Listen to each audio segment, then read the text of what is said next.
सास संगत जी बड़े प्यार और सत्कार से कहिए धन निरंकार जी। सतगुरु माता सुदिशा सविंदर हरदेव जी महाराज की जय।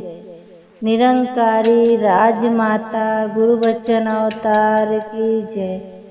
सास संगत जी दासी यही अरदास करती है सतगुरु माता जी से कि आप सबके जीवन में सुख शांति रहे और सबके एकता बनाए रखे, प्यार मोहब्बत से सब लोग रहे। सतगुरु माता जी का यही कहना है, एक रहो, एक हो जाओ और प्यार से रहो, प्यार एक दूसरे को भी सिखाओ। सास संगत जी दासी एक छोटा सा विचार बताने जा रही है। सास संगत जी, एक ऐसा केवट था माझी, वो नाव हमेशा का उसका रोज का काम था, नाव चलाता था और मच्छी मारता था। मच्छी मारता था और मच्छी को बेचता था और मच्छी ही खाता था। वो मच्छी ही खाता था हमेशा और दूसरा उसको भोजन में कुछ नहीं रहता था। एक उधर से साधु गुजर रहे थे, एक संत महात्मा जी गुजर रहे थे, उधर ही वो रास्ते से जा रहे थे। तो जाते जाते उनको रात हो गया। रात हो गया तो फिर शाम का टाइम थी, तो सोचने लगे कि अभी क्या करूं मैं, यहाँ तो कुछ दिखाई नहीं दे रहा है, बहुत जंगल है, आउट है और नदी है, चारों तरफ पानी भरा हुआ है, कहाँ पे जाए, कहाँ ठहर सकता हूँ। वो अपने मन में विचार कर रहे हैं। और साथ संगत जी आप जानते ही हो कि जो ज्ञानी है, जो ज्ञान लिए हैं महात्मा, उनको विचार, उनकी भाव अलग हो जाती है।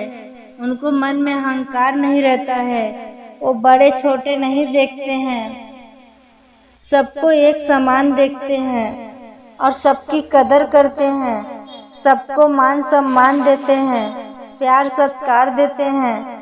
तो साथ संगत जी उनको जब लेट हो गया था तो वो सोचने लगे कि अभी क्या कर सकता हूँ। इसी एक झोपड़ा दिखाई दे रहा है, अभी किसकी है वो मुझे पता नहीं है। वो संत महात्मा अपना जाते जाते पहुंचे झोपड़ा के पास।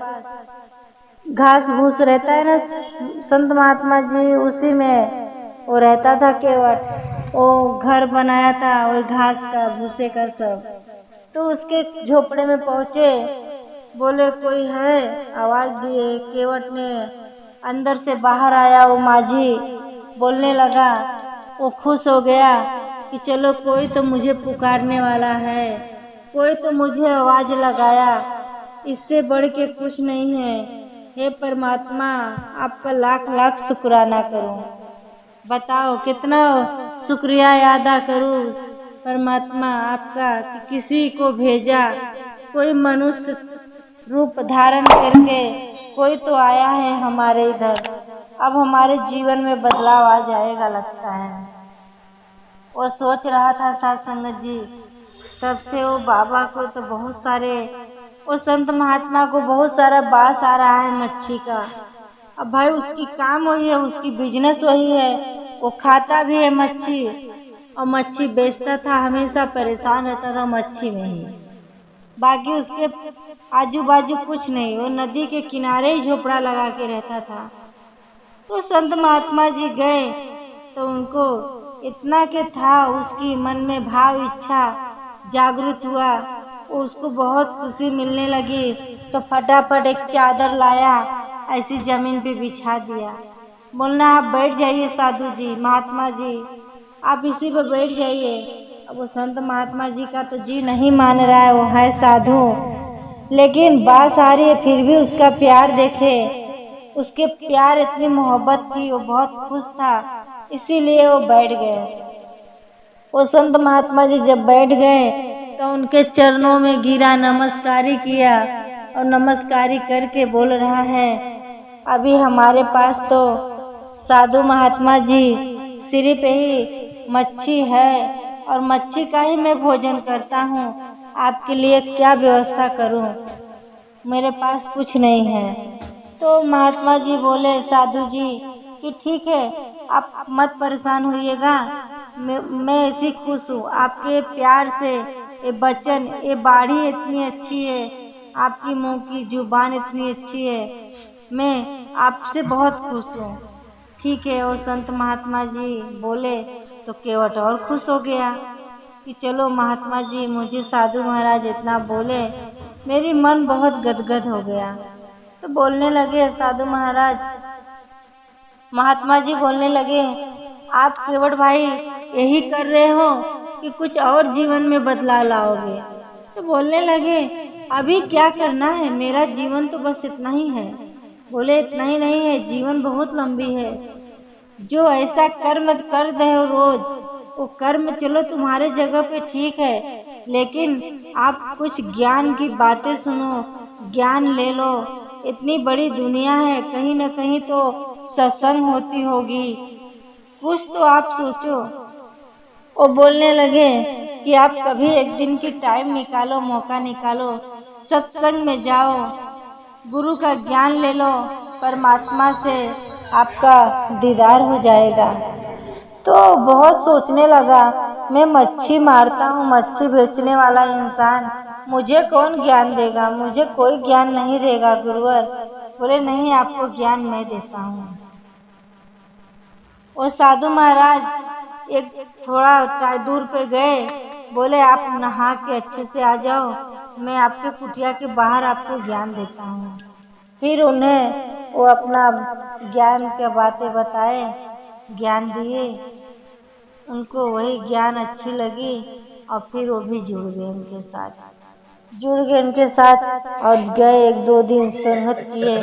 तो संगत तो जाए गए, लेकिन उनके ध्यान अपने नदियों की पे था, नदी में थी, मच्छी पे उनके ध्यान थे कि अभी मैं इतना टाइम से कितना मच्छी मारा होता, पर पकड़ लिया होता मच्छियाँ।